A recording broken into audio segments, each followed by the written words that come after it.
Alhamdulillah wa salatu wa salamu ala rasulillah wa ala alihi wa sahbihi wa mawala.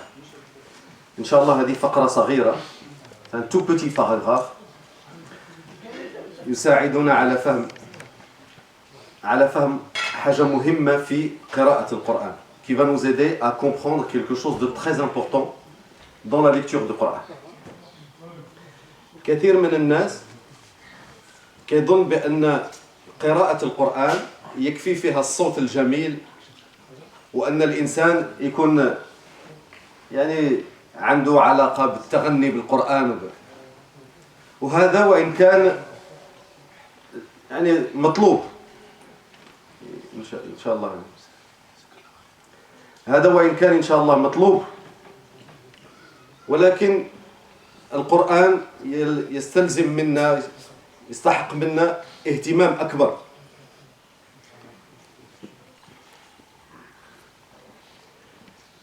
Beaucoup de gens pensent que la lecture du Coran, c'est une belle voix, c'est d'avoir une mélodie dans la tête et de la sortir à la façon de Abdul Bassat ou à la façon de Al-Manshawi ou la façon de Saad Al-Ghamidi et des choses de cet ordre-là.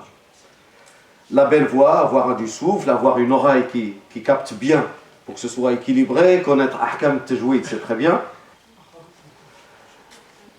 Donc la respectabilité, le respect du Coran mérite de notre part que nous soyons un peu plus attentifs. Parce que le Coran est d'abord du sens. Al-Qur'an ma'ani. Al-Qur'an ju'ila lil-fahm. Al-Qur'an, Allah subhanahu wa ta'ala dit afala yatadabbaruna al-Qur'an. Le Coran, c'est des sens, c'est des choses qu'il faut comprendre, des notions qu'il faut assimiler, une éducation de laquelle il faut s'imprégner. Donc, lire le Coran indépendamment du sens des versets est une erreur en soi.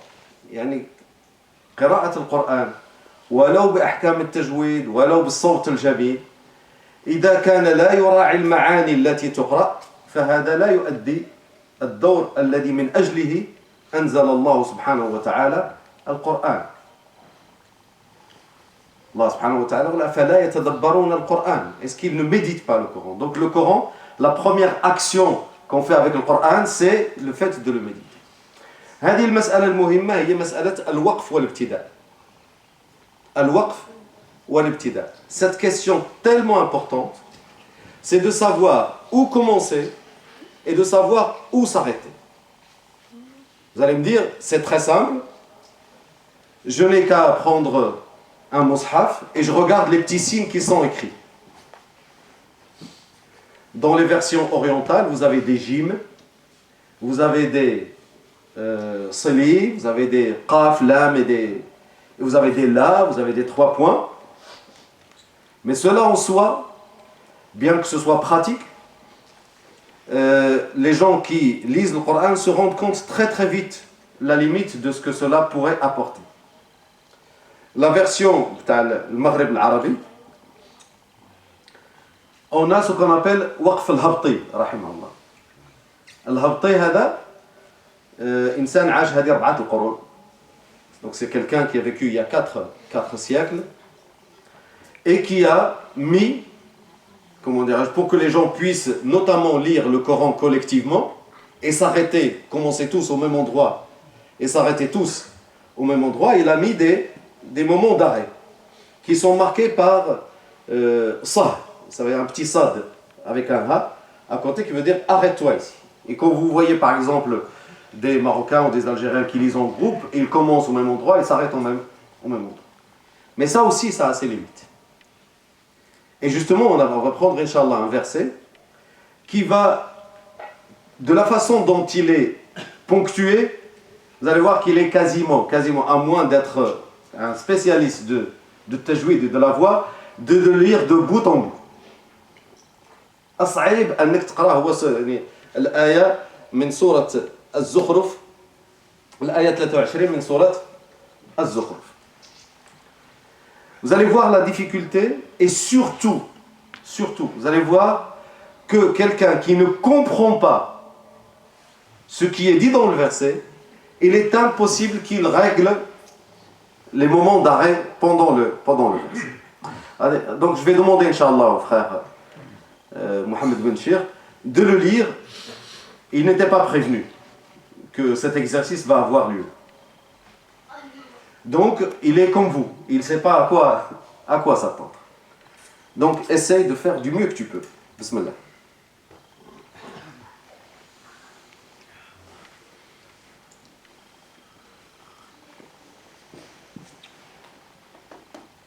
وكذلك ما أرسلنا من قبلك في قرية من نذير إلا قال مترفوها وكذلك ما أرسلنا من قبلك في قرية من نذير إلا قال مترفوها إنا وجدنا آباءنا وكذلك ما أرسلنا من قبلك في قرية من نذير إلا قال مترفوها إنا وجدنا آباءنا على أمة وكذلك ما أرسلنا من قبلك في قرية من نذير إلا قال مترفوها إنا وجدنا آباءنا على أمة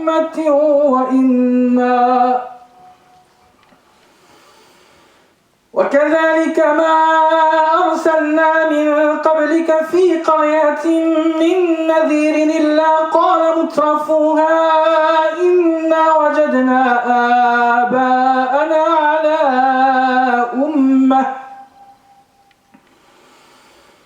وكذلك ما أرسلنا من قبلك في قرية من نذير إلا قال مترفوها إنا وجدنا آباءنا على أمة وكذلك ما أرسلنا من قبلك في قرية من نذير إلا قال مترفوها إنا وجدنا آباءنا على أمة وإنا على آثارهم مقتدون. Donc je pense que vous avez mesuré la difficulté. Je pense avec quelqu'un comme notre frère Mohamed Benchir, à qui Allah subhanahu wa ta'ala a accordé beaucoup de grâce avec la puissance de la voix, la capacité de gérer le souffle. Vous voyez la difficulté. Donc c'est pour vous inciter à prendre cette chose-là au sérieux. Il y a des gens qui lisent le Coran comme ça vient. وَكَذَلِكَ مَا أَرْسَلْنَا مِن قَبْلِكَ فِي قَرْيَةٍ. Le verset dit, je vais traduire le verset. Et ainsi, nous n'avons, chaque fois que nous avons envoyé avant toi, dans une ville, un quelconque avertisseur, les plus riches de cette cité disent, nous avons trouvé nos ancêtres sur cette voie et nous marchons sur cette même voie. Voilà ce que dit le verset pratiquement, presque littéralement. Alors quelqu'un qui n'a pas de souffle, il va essayer, il ne sait pas exercer. Beaucoup de gens disent, lis-nous un peu le Coran. On prend le mushaf, on ouvre et on ne sait pas à quoi ça porte. Alors on commence, أعوذ بالله من الشيطان الرجيم وكذلك ما أرسلنا من قبلك في قرية من نذير. Il s'arrête là. Est-ce que vous vous rendez compte de ce qu'il vient de dire? Il vient de dire que nous n'avons pas envoyé avant le prophète sallallahu alayhi wa sallam dans une ville un quelconque avertisseur. Il vient de nier. Il vient de dire tout le contraire de ce que le verset dit.